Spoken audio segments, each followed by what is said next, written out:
Don't project, but don't speak too loud because it'll be echoey. But just enough. Hey guys, it's Halsey, and this is Jagger, my puppy. This is my exclusive, most requested live. No, gotta do it again.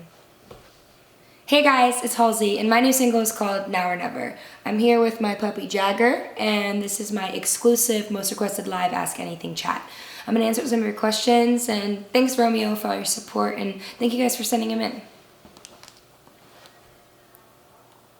Oh, you have it. Oh, I have it. Yeah. Sorry. That's good. Can you do the ting? I love you. I love you.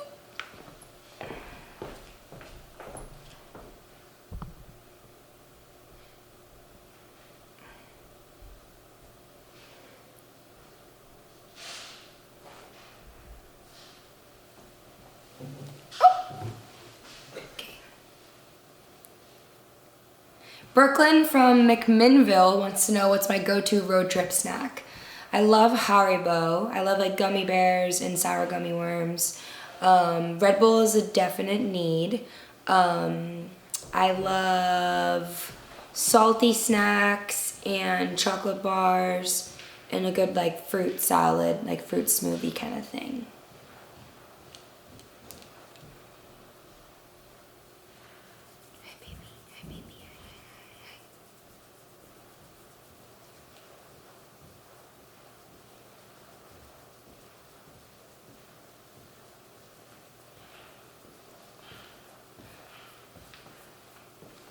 We good? Yeah, I was just closing the door to the drawing room. Cool.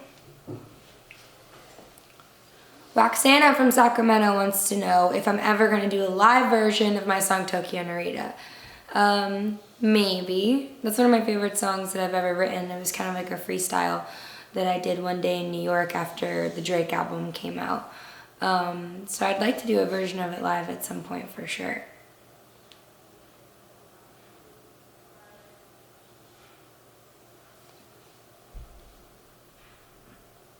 Nirvana from San Diego wants to know, would you rather swim in a pool of Jell-O or pudding? Definitely Jell-O, because I feel like it'd be easier to clean off. Pudding would be pretty gross. But Jell-O kind of has like a weird consistency. It gives me like goosebumps a little bit. Nadine from Upland wants to know if I could be a breed of dog for a day, which one would it be? I would probably want to be a little pit bull puppy, like this guy. Who's sleeping right now? Are you sleeping? I mean, look at this guy. He's got the life. Natalie from Austin said, what's my best quality and my favorite quality in others? My favorite quality in other people and my favorite quality in myself are both the same thing, and it's honesty. I think honesty is very important.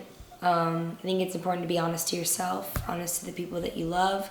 I try very hard every day to be honest in my music, and I believe in honesty. That's very important to me.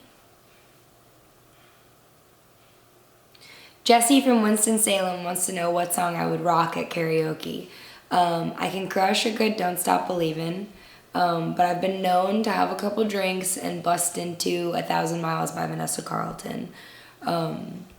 Because as soon as you hear that, the whole room starts singing. Everybody loves that song.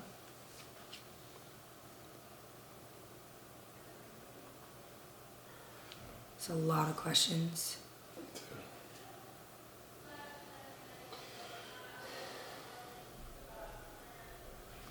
I have to like manage the answers.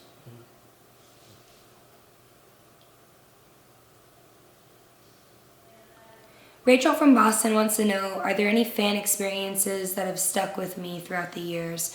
There's definitely been a lot of moments where fans have confided in me, where fans have told me that they were going through a struggle and then I've met them a year or a couple months later and they've overcome that struggle. That's definitely really special. Fans that have reached out about issues in their home life that I've tried to help them with. Every fan experience is special. And I have a pretty good memory, and I think my fans know that about me. So I remember a lot of them. and they're memories that I'll never forget. It's cool to have that relationship with my fans where I can say, you know, hey, I love that you dyed your hair, or I love that you got your braces off, or I'm so proud of you for graduating and getting into that college you wanted to go to. Having those memorable experiences makes me feel very connected to my fans, and I think that's very special.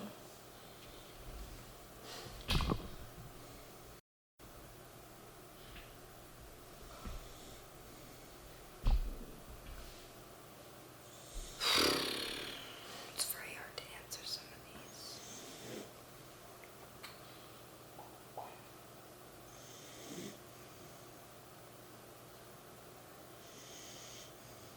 Paolo from Slovenia wants to know what it was like working with Lauren and if I'm happy with the reaction of strangers.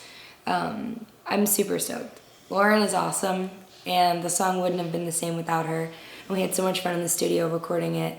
It was a really special song for me, and it was a really intimate song for me because it was the first song that I'd ever written that explicitly uses female pronouns.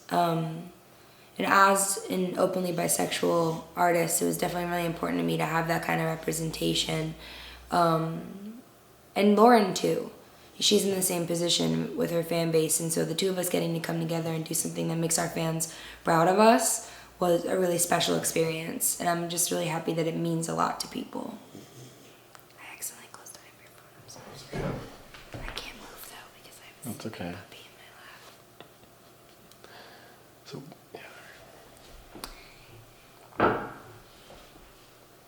Heyo from Chicago wants to know, if a genie granted me 3 wishes right now, what would I wish for? I would want all superpowers. I'd want to be A, invisible, B, immortal, and C, to be able to eat whatever I want without getting cavities or gaining weight. That would be my 3 wishes.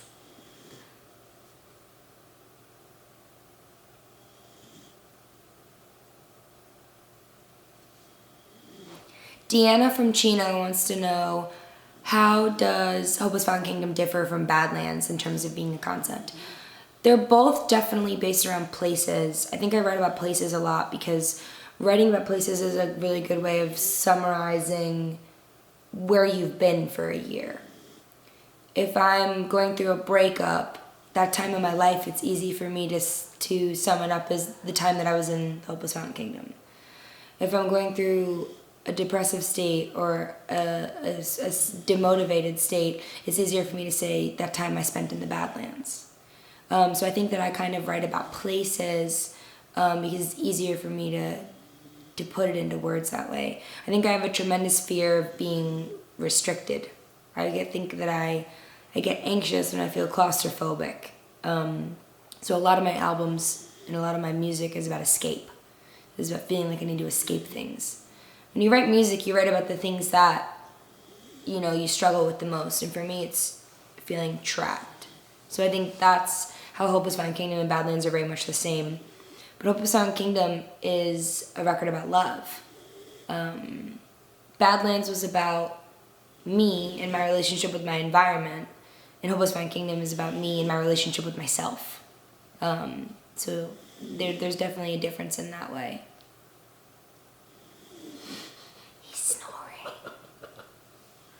Do you hear him? A little bit, but it's not like... I'm sorry. I keep doing this to you. it's fine, it's fine. Hi, sleepy puppy boy.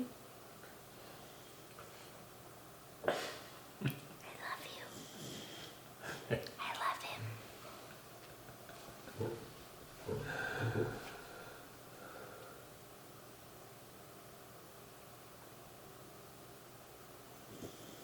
Carrie from Rockford wants to know, how does it feel knowing that my CD is out and if I'm planning the next one already? I haven't started my 3rd album yet, which I know is a big shocker because I was planning Hopeless Fountain Kingdom for a really long time. But I feel very differently about myself than I used to. So I think I have a lot more living to do before I'm ready to write my 3rd album. I'm really excited that it's out. The response has been really unbelievable, and I've really let my fans in on a really intimate and emotional time in my life, and to know that people relate and they can feel the same, and that what I've gone through I could turn into art that would make other people happy. That is very vindicating for me. That's what it feels like to win for me. Not your own. Sophia from East Peoria wants to know if I could live in a song, what song would I want to live in and why? I would live in Dreams by Fleetwood Mac because it's my favorite song of all time. The harmonies are perfect. It's so loving. It's an amazing song. It's a perfect song. It feels nostalgic. It feels exciting. And it's a song that's timeless. It's classic.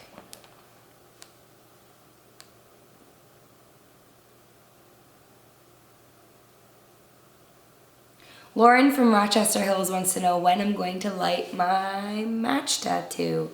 I got this tattoo with a bunch of fans a couple years ago. We all got matching tattoos because I think I'm very funny. So we got matchsticks.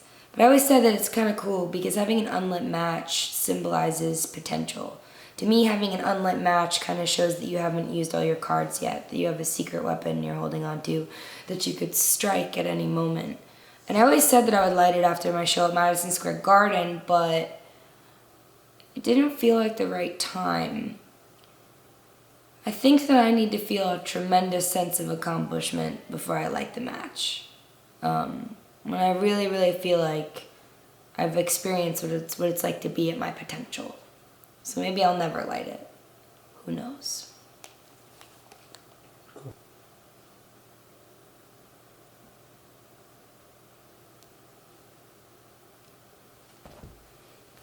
Thanks for hanging out with me, guys, and listening to me answer some questions, and thanks for sending them in. I hope you guys are loving Now or Never. I'm really excited you have this song, and that you finally have the album, too. Thanks to Most Requested Live, and to Romeo, of course, for having me and letting me hang out tonight. I will see you guys very soon. And so will Jagger.